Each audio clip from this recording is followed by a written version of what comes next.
সুপ্রভাত বন্ধুরা, কেমন আছো তোমরা সবাই? মিঠুর গল্প কথায় তোমাদেরকে জানাই অনেক স্বাগতম। আশা করছি তোমরা সকলেই খুব ভালো আছো, সুস্থ আছো। আমরাও বেশ ভালো আছি। সকালে উঠেই আর চলে এসেছি একটু ছাদে। ছাদে ফুলগুলো এত সুন্দর ফুটেছে, দেখে বেশ ভালো লাগলো। এই দুদিন তো আর বৃষ্টি নেই, তাই ছাদে গাছগুলোতে একটু জল দিয়ে দিলাম। আজ সকালে ঘুম থেকে উঠে তাড়াতাড়ি ঘরটা ঝাড় দিয়ে মুছে নিয়েছি। ভিডিওটা আজ আর শেয়ার করতে পারলাম না, আর মামাম ঘুমোচ্ছিল, ঘরে লাইটটা জ্বালাতে পারিনি, তাই আর ভিডিওটাও পুরোটা করতে পারিনি। তারপর একটু চা করে চা খেয়ে নিলাম। চা খেয়ে রান্না করতে ঢুকে পড়লাম। আর তোমাদের দাদাভাই সকালবেলা বেরোবে 10টার মধ্যেও, ভাত খেয়ে যাবে। এখানে রুই মাছ নিয়ে এসছে, মাছের ঝোলটা আমি এখানে বসিয়ে দেবো। জিরে ফোড়ন দিলাম, আলুটা দিয়ে দিলাম, একটু নেড়ে চেড়ে নেব। আমি আজকে ঝিঙা দিয়ে মাছের ঝোলটা রান্না করব। সকালের কাজটা যদি অনেক তাড়াতাড়ি শুরু করা যায়, তাহলে কিন্তু দুপুরের মধ্যে সমস্ত কাজ আমাদের কমপ্লিট হয়ে যায়। তাই আমি সবসময় চেষ্টা করি ঘুম থেকে উঠে তাড়াতাড়ি সংসারের যা কাজ আছে রান্নার আগে পর্যন্ত সেগুলোকে কমপ্লিট করার। সংসারের কাজটা শেষ করে নিয়ে ফ্রেশ মাইন্ডে রান্নাঘরে গিয়ে রান্না করা যায়, তাহলে খুবই ভালো হয় দেখবেন। কোনো দিন জানেন তো আমি অর্ধেক কাজ ঘরের করি, তারপরে গিয়ে রান্নাটা করি।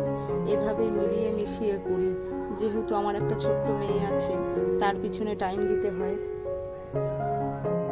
তার সাথেও আমার একটু সময় কাটাতে হয়। আলুটা আমার বেশ ভালো করে কষানো হয়ে গেছে মশলার সাথে। এবার আমি ঝিঙেটা দিয়ে দিচ্ছি, কারণ ঝিঙেটা একটু পরে দিলাম। ঝিঙেটা একটু নরম সবজি তো, তাড়াতাড়ি সিদ্ধ হয়ে যাবে কষাতে কষাতে, তাই একটু পরে দিলাম। ঝিঙেটা দিয়ে ভালো করে একটু নেড়ে চেড়ে নেব মশলাগুলোর সাথে। খেতে কিন্তু দারুণ হয়েছিল। এইভাবে তোমরাও বাড়িতে রান্না করে দেখতে পারো, আদা জিরে বাটা দিয়ে, পেঁয়াজ রসুন ছাড়া। মাছের ঝোল বেশ ভালোই লাগে।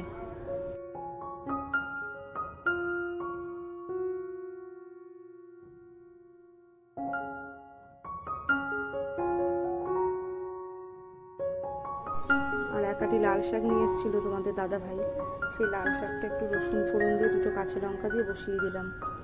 মামাম না লাল শাক খেতে খুব ভালোবাসে। লাল শাক দিয়ে ভাতটা মাখলে পর ভাতটা যে লাল লাল হয়ে যায়, ও খুব পছন্দ করে ওইভাবে ভাত খেতে। তাই লাল শাকটা প্রায়ই রান্না করা হয়, তোমরা দেখেছো হয়তো আমার ভিডিওতে।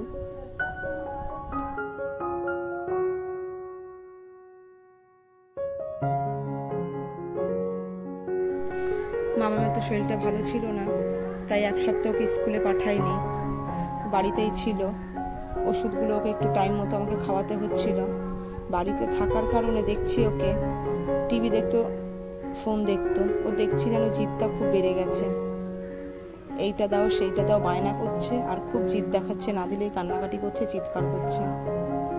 আগের থেকে এখন একটু শরীরটা ভালো আছে, দেখি সোমবার থেকে তাহলে স্কুলে পাঠিয়ে দেবো। স্কুলে গেলে না বেশ ওর মুডটাও ভালো থাকে, সব বন্ধুদের সাথে খেলে, খেলাধুলো করে, দুষ্টুমি করে, ওরও বেশ ভালো লাগে। রান্না আমার হয়ে গেছে, কমপ্লিট রান্না। গ্যাসটা মুছে নিয়ে রান্নাঘরটা পরিষ্কার করে নেব। আজ না অনেকগুলো জামা কাপড় রয়েছে, কাচতে হবে।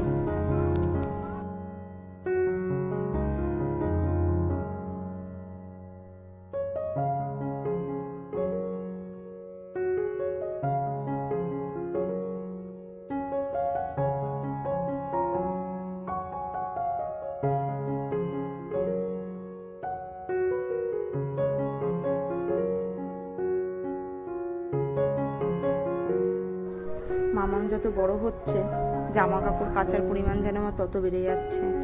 আর রোজের জামা কাপড় রোজ তো আমাকে কাচতেই হবে, না হলে পরের দিন এত জামা কাপড় জমে যাবে, আমি হাতে আর একা কাচতে পারবো না। আর তোমাদের দাদাভাই তো আজ এই জামাটা পরে কাজে গেল, সেই জামাটার কালার পড়বে না। জামা প্যান্ট দুটোই, জিন্সের প্যান্ট তো একদিন দুদিন পরপরই আমার কাচতে হচ্ছে। আর এত মোটা মোটা প্যান্ট তো কাচতে গেলে যেন হাত ধরে যাচ্ছে।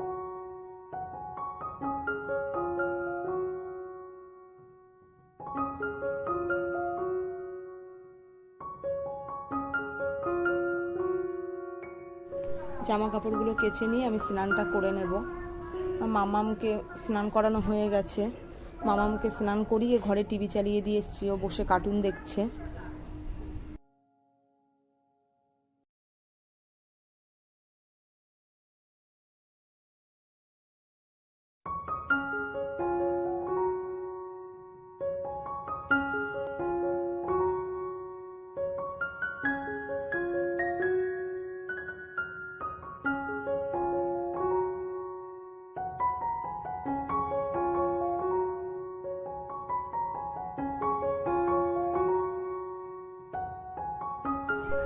কাজ আমার হয়ে গেছে, এবার মামামকে ভাত খাইয়ে দেবো, আমিও ভাতটা খেয়ে নেব।